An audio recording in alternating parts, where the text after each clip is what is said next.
One of my best friends, Carla, is getting married soon.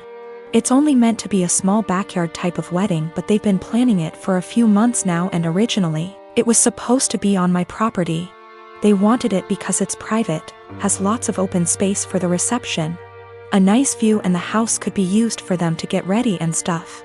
Of course I said yes. She and her fiancé, Rick, were very happy. Thing is, Carla and I do have a history. We went out on and off in college but decided to stay friends. Then I met my wife, we got married, Carla met Rick, and now here they are. Now my wife knows I went out with Carla back in college and she didn't care. Carla still went to our wedding and everything. I never knew if Rick was told or not. It's not my relationship, therefore not my business to say anything, so I never did. Rick found out recently, and not in the best way. Not sure how, but from what I heard from friends is that one mutual friend told him, no idea why, we used to date. Not only that, but apparently Carla said a couple years ago she was still in love with me when she was already dating Rick. Don't have actual confirmation if that's exactly what he was told. All Carla's told me is that Rick was told about our past and he's angry at her for never saying anything.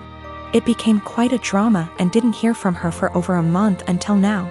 She told me they're going to couples counseling and that the wedding is still on. But Rick requested that I not attend. It sucks, but I totally get why he wouldn't be comfortable. Then I asked the obvious question, where are they going to hold the wedding then? To my surprise, she said they still want it at our place. Rick said so too, and in my mind I'm going, he doesn't want the guy who dated his fiancée years ago at the wedding, but still wants the wedding at his house. My wife and I are expected to just not be at our home that weekend, and I told Carla no. They're going to have to find someplace else since we're not going to simply leave our home to them for the weekend. Not only for safety reasons, but it just doesn't make sense.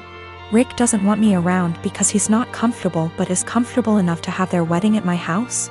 They really want their wedding here though, and because of that I've been bugged by not only her but also Rick, and some friends who think I'm being a petty asshole for not letting them have the wedding here anymore.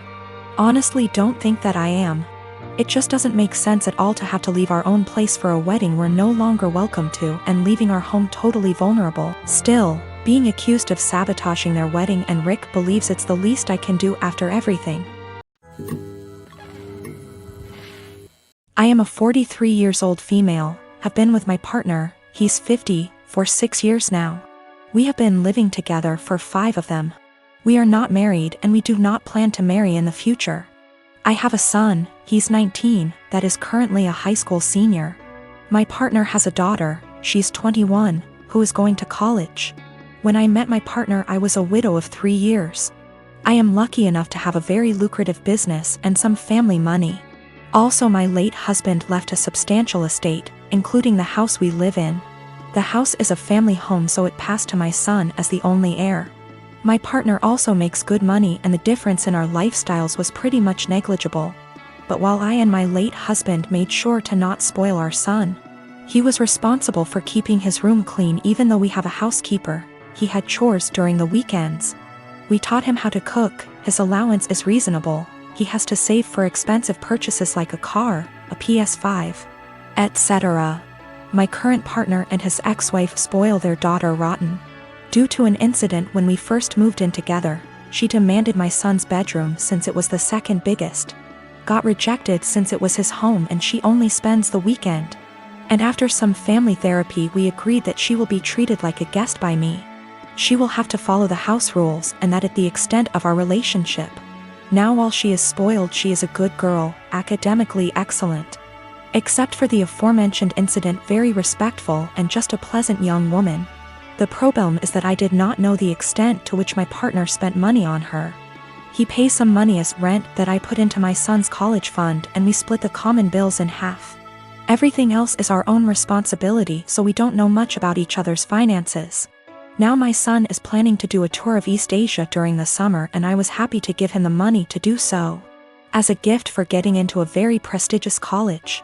When my stepdaughter heard about it, she asked her dad to pay for a tour of Europe, since he didn't send her on one after she got into college. He agreed because he never says no. But he came to me asking me to lend him close to $30,000 because he can't afford the trip on his own. I am not even giving that much to my son, and his plane tickets are more expensive. I refused. I said that since this wasn't an emergency, he can save and send her on the trip after she graduates college. Now he is not talking to me, saying that I am choosing favorites. I have no relationship with his daughter, so I don't know how that even is applicable. And that I am putting money over his happiness and relationship with his daughter. I can easily afford to lend him the full amount, I just don't want to, because his reasons are not convincing enough. I am a 35 years old female, been with my fiancé for 3 years. We both work and we both share rent and other expenses. But my fiancé is currently looking for a new job. He lost his old job 3 months ago. My family lives 30 minutes away, and although it's been difficult this year, I decided to get my brother, who has a chronic condition and struggled a lot lately and was in the hospital for a few days for anemia. The one thing he's been wanting for some time. I got him an Xbox that cost me $300. He was so happy, and I'm glad I was able to cheer him up during those times. My fiancé received a few gifts from his family, but he wasn't happy with any of them. I got him a perfume and he liked it. We were visiting my family and we had dinner with them. My fiancé looked at the Xbox I got for my brother and didn't stop talking about it. My parents noticed. I told him to stop complaining about what he got / didn't get this year.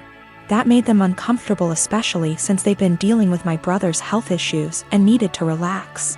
We got home and my fiancé took something from the closet and left for about an hour. I was asleep when he came back. In the morning, I was surprised to find my brother's Xbox in the closet. I woke him and asked him about it. Turned out he dropped me off, drove back to my family's house, and exchanged the gift his aunt gave him, a $14 fancy pen, with my brother's Xbox. He said that my brother was happy to exchange gifts. I was so mad. I told him this wasn't for him, and he basically took something that is not his. Not to mention a pen for an Xbox, that's ridiculous. He told me that maybe I shouldn't have spent $300 while trying to pay for rent. I told him as long as I can pay rent, that's not a problem. And that he needs to find a job if he thinks my money isn't enough. I called my mom and I found out that they didn't actually exchange gifts. My fiancé pressured my brother into giving him his Xbox. I was livid and so mad. I told him to take the Xbox back to my brother, but he said it was between him and my brother, but I insisted. He refused, so I ended up taking it myself. My fiancé argued when I took it and said that I was pressuring him and treating him poorly and have no respect for his feelings. I told him he was wrong to make my brother give him his gift and causing him stress and ruining his joy. I apologized to my brother and my parents, and I felt awful because of how my fiancé behaved. My fiancé isn't talking to me, saying that I have no consideration for his feelings and not understanding how he feels, not having money to buy himself the things he likes. I'm surprised because he has never done anything like this before. I get that he's struggling with finding a job, but this is not an excuse. I am a 28 years old female, was named after a really obscure character from Greek mythology. My preferred nickname is taken from the end of my name. I always introduce myself with "I'm my name," but you can call me nickname. None of my co-workers in the small business we work for have ever had a problem with this before, until Megan, the niece of Jeff, one of the 2 owners, was hired. Jeff and Dave co-own the business, but Dave does the actual day-to-day running of the business. I introduced myself and my nickname as usual, but she immediately said that Bessie, not the actual name, would be a better nickname because it comes from the beginning of my name and that she liked it better. I told her I really didn't like that nickname and wouldn't answer to it, and asked her to please not call me Bessie, but she insisted that it was so much prettier and that I just needed to get used to it. For the next 2 months she tried to call me Bessie, but I completely ignored her whenever she addressed me that way. Even when I knew she really needed help with something, she would call my desk phone and say, "Hey, Bessie," I would reply, "You have the wrong number, there's no Bessie here," and hang up. She then tried to get some of the employees outside the office to start calling me Bessie, but I quickly shut that down. I usually finish my work early and help them with a lot of tedious little things that aren't part of my job description, and threatened to stop helping them unless they used my preferred nickname. Friday she decided she was going to get me to respond to Bessie no matter what. We have an open office design but are at opposite ends. She started calling out Bessie in a sing-song voiceover and over again to try and annoy me enough to respond. Other coworkers got annoyed, most telling her to stop and one Lisa telling me to just let her call me Bessie already. I refused and she kept calling out Bessie louder and louder, until Dave barged in. He'd been on a conference call with an important client and could hear her yelling from his office down the hall. He told her to be quiet and that if she called me Bessie one more time, he'd write her up and dock her pay. Later, Megan cornered me in the break room, called me in for getting her in trouble and called me Bessie again for good measure just as Dave was walking in to heat up his lunch. He gave her a stern look and said, "I warned you." Then he walked to HR to have her written up. Lisa is saying I'm the for never helping Megan and that, if I had been nicer or hadn't fought her so hard on the nickname, she probably would have given up on it a while ago, but because I made such a big deal out of it, it became a challenge.